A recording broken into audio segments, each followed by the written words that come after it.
Hey now, it's Kennedy, and today I've been looking after my little niece and she's gone for a little nap, so I thought I'd pop in and make a quick presentation, so I've slapped this together for you, and it's called a catchy title of No Wonder Your Mind Is So Effed Up. Hope you're not offended by that, because by now it's a little bit too late. So let's get into it, because really it is no wonder that your mind is so messed up, screwed up, and in a state. I was just thinking about this yesterday, and I thought, I'll make a presentation about that at some point, make a video for you. So here we go, let's get straight into it. Basically, there is a critical error built into our little minds. That's right, there is. Let me show you what it is. Well, you already know about the senses, those 5 good old-fashioned senses, the one that you do with your eyes, that looking thing, that seeing. That's the first sense that we know we have. The other one is your sense of smell, so when you... yes, what a lovely smell it is. And there's the sense of touch. Yes, you touchy, honk, honk, yeah, baby. All of that stuff.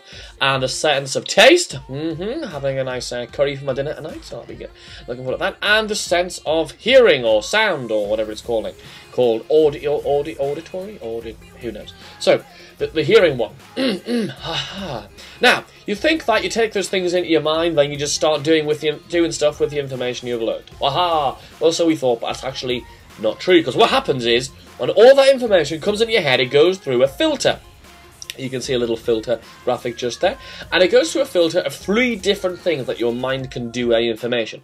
It will delete certain information, it will distort certain information, and it will also generalize the information. Your mind needs to do one of these 3 things, or a combination of these 3 things, in order to make sense of what it is that it's being communicated to you, and secondly, so you will remember it and be able to do something useful.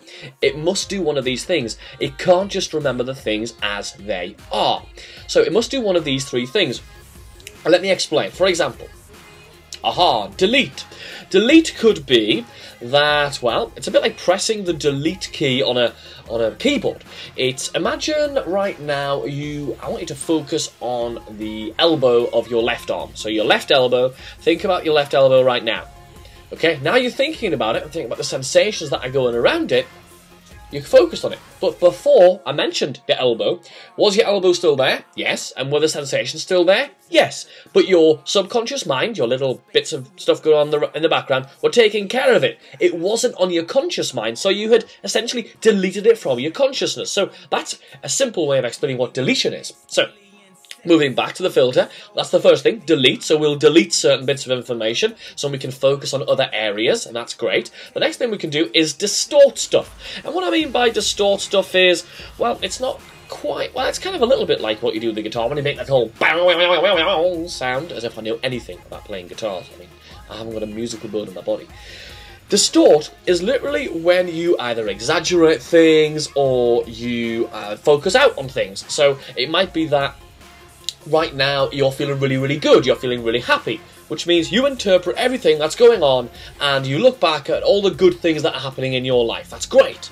But if you sometimes wake up in a little bit of a bad mood, in a bit of a crappy mood, you look back on things and you'll distort the same history, the same events of your life, but you'll pick out all of the bad stuff, which again will go toward reaffirming your belief about that thing. So you will distort things to consolidate existing beliefs.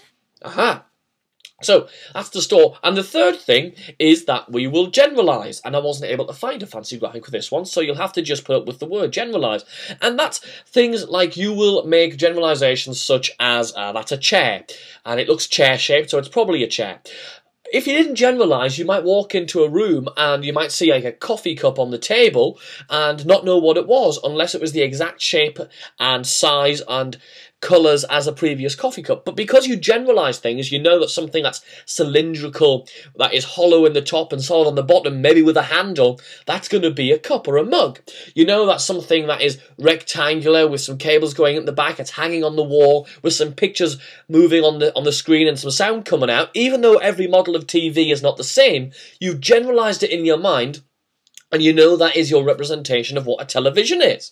And so on and so forth. So you have to generalise. So they're the three things you have to do with every bit of information so that you don't go round in circles. You will just delete certain things, you'll distort them, and you'll also generalise them. But aha, that's not all rosy in the garden, because that creates the critical error in the hardwiring of your brain. Let me explain what I mean, because the way you delete, distort and generalise things actually creates your reality, your understanding, what you believe to be the actual truth of a situation. So, for example, you've all had experiences that you've attached meaning to in your life. So, for example, in my life, I had a horrible experience with some wasps when I was young. Or I remember my mother taking me out with my auntie, actually, into this park, and I was with my little cousin Rachel, who's 2 years younger than me, and we're in this park, we're having a nice lunch, but we open a can of Coke, and a load of wasps come around, and my mum gets stung, and she goes ballistic and berserk about how, and all that sort of stuff. And so, since then, I've generalised the idea of wasps into being evil things that cause pain, and I've distorted them in my mind to becoming things to be afraid of. So that, for me, is the wasp creating a reality in my mind that I should be terrified of them, and I'm still uncomfortable around those things to this day.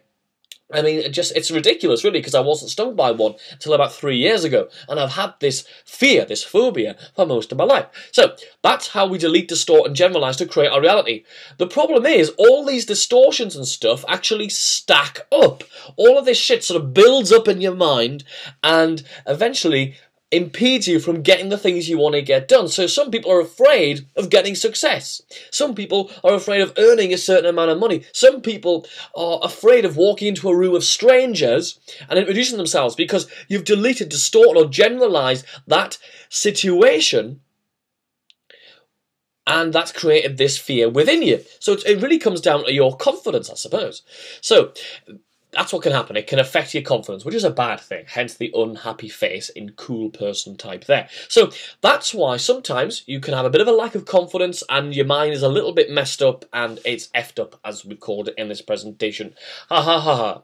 So there you go, a nice little bit of information for you there. In fact, I'll tell you what I'll do is I might even stick a little link below this to get my confidence home study course, instant download thingy, underneath this video, just in case it's of interest to anybody. So that's probably going to be there, hopefully, if I remember. There you go, that's it for today. Enjoy yourself, but that's a little bit about deletions, distortions, and generalizations, and how your mind actually processes information, which you can use in many different ways to understand why people are doing the things they're doing, and also why you are doing the things that you're doing. Until next time, take care. It's Mr. Persuasion, signing off. Hasta la vista.